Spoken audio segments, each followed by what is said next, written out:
রাসূলুল্লাহ সাল্লাল্লাহু আলাইহি ওয়াসাল্লামের শুভাগমন, পবিত্র জীবনের ৪০ বছর। রাসূলুল্লাহ সাল্লাল্লাহু আলাইহি ওয়াসাল্লাম মক্কা নগরীতে বনু হাশেম বংশে রবিউল আউয়াল মাসের ৯ তারিখ সোমবার জন্মগ্রহণ করেন। সে বছরই হাতি বাহিনীর যুদ্ধ সংঘটিত হয়েছিল। সে বছরই সম্রাট নওশেরওয়ার সিংহাসনে আরোহণের ৪০ বছর পূর্ণ হয়েছিল। জন্ম তারিখটি ছিল ৫৭১ খ্রিস্টাব্দের ২০ অথবা ২২ এপ্রিল।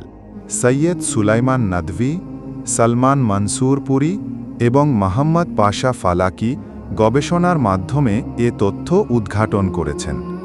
ইবনে সাদ বর্ণনা করেছেন যে রাসূলুল্লাহ সাল্লাল্লাহু আলাইহি ওয়াসাল্লামের মাতা বলেছেন, আমার এ সন্তান ভূমিষ্ঠ হলে আমার দেহ থেকে একটি নূর বের হল, তাতে শাম দেশের প্রাসাদসমূহও সমুজ্জ্বল হয়ে উঠল। ইমাম আহমদ হজরত ইরবাজ ইবনে সারিয়া থেকে প্রায় একই ধরনের একটি বর্ণনা রেওয়ায়েত করেছেন। কোনো বর্ণনায় রয়েছে যে নবুয়তের পূর্বাভাস স্বরূপ আল্লাহর নবীর জন্মের সময়ে কতগুলো বিশেষ ঘটনা প্রকাশ পেয়েছিল।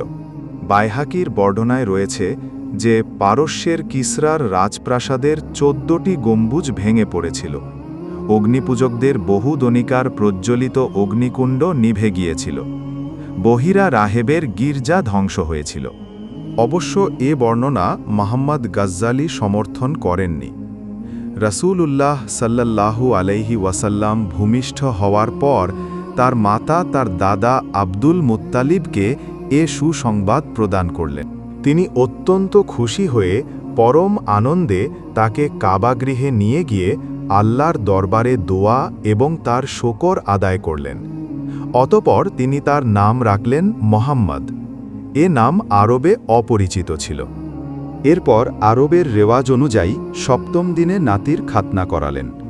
মাতা আমেনার পর তাকে প্রথম আবু লাহাবের দাসী ছাউবিয়া দুধ পান করিয়েছিলেন। সেই সময়ে ছাউবিয়ার কোলের শিশুর নাম ছিল মাসরুহ। ছাউবিয়া তার পূর্বে হামজা ইবনে আব্দুল মুত্তালিব এবং তার পরে আবু সালমা সামা ইবনে আব্দুল আসাদ মাখজুমিকেও দুধ পান করিয়েছিলেন।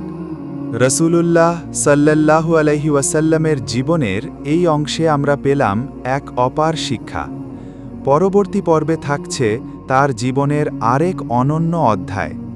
দেখতে ভুলবেন না, ইনশাআল্লাহ।